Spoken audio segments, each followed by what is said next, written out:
Assalomu alaykum hurmatli ko'ruvchilar. Uyg'ur axborot markazining xabarlar programmasiga xush keldinglar. Men Muhammad Azat. Bugun chorshanba. Tövəndə diqqətlə xəbərlərimizin təfsilatı bo'lsin. Xitoy Xinhua-To'rining 1-ayning 30-kundagi xabarda bildirilishicha, 29 yanvar kuni atalmish Şinjangda boshlangan 2 yig'inga chet el taratqularning taklif bilan qatnashgan. 2024 yılı 1-ayning 29-kuni Xitoyning atalmish Şinjang Uyg'ur avtonom rayoni 14-navbatlik mamlakatlik xalq qurultiyining 2 yig'ini Urumchida ochilgan. Bu 2 yig'in uchun tunji qatim axborot markazi ishxonasi ta'sis qilinib, tunji qatim axborot e'lon qilish yig'ini o'tkazilgan. Bu yig'inga chet el elchixonalarining vakillari, xalqaro tashkilotlar ham chet el taratqularning muxbirlari tunji qatim taklif bilan qatnashgan. Yig'in boshlanishdan bir kun burun, ya'ni 28-yilda 2 yig'inning tunji qatimliq axborot e'lon qilish yig'ini o'tkazilib, bu axborot e'lon qilish yig'iniga Xitoy markaz taratqullari, atalmish Şinjang taratqullari, Shangang radio stansiyasi, Janubiy Xitoy atganlik pochtasi, Finkis televiziyasi, Aumin va Shangang qatorliq rayonlardan kelgan 10 necha taratqu vositalari va uningdan boshqa Turkiya, Indoneziya, Singapur va Qozog'istondan kelgan 4 chet el axborot vositasi taklif bilan ishtirok qilgan. Kuzatuvchilarning deyishicha, Xitoy Sharq Turkistonda o'tkazilgan o'zining ishki yig'iniga azaldan hech qanday bir chet el taratqusini va chet el muxbirini qabul qilmagan ham qatnashtirmagan. Bu qatimqi Xitoyning 14-navbatlik mamlakatlik xalq qurultiyining Sharq Turkistonda ochilgan ishki yig'inga chet el taratqularning va chet el muxbirlarining alohida taklif bilan qatnashishi kuzatuvchilar orasida zo'r g'ulg'ul qo'zg'agan.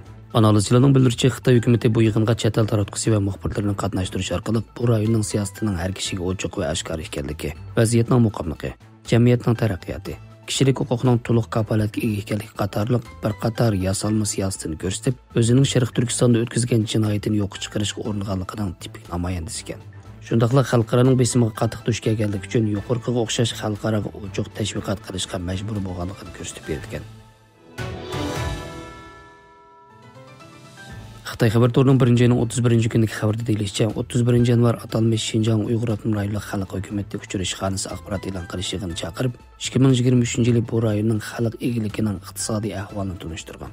Bu rayonning atalmish rayon ishki ishlab chiqarish umumiy qiymatining bir tutash buxgalterlik natijasiga qaraganda 2023-yil ishlab chiqarish umumiy qiymati 1 trillion 912 ming yuan bo'lib, oldingi yilga solishtirganda 6,8% oshgan. 2023-yil bu rayondagi dehqonchilik, o'rmonchilik, boqmachilik va baliqchilikning umumiy ishlab chiqarish qiymati 564 milliard 825 million yuan bo'lib, oldingi yilga solishtirganda 6,5% oshgan.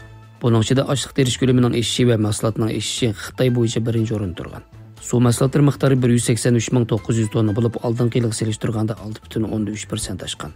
Sanoat mahsulotlari qo'shilma qiymati oldingi yilga solishtirganda 6,4% oshib, eshish sur'ati davlat saviyasidan 1,8 point yuqori bo'lgan.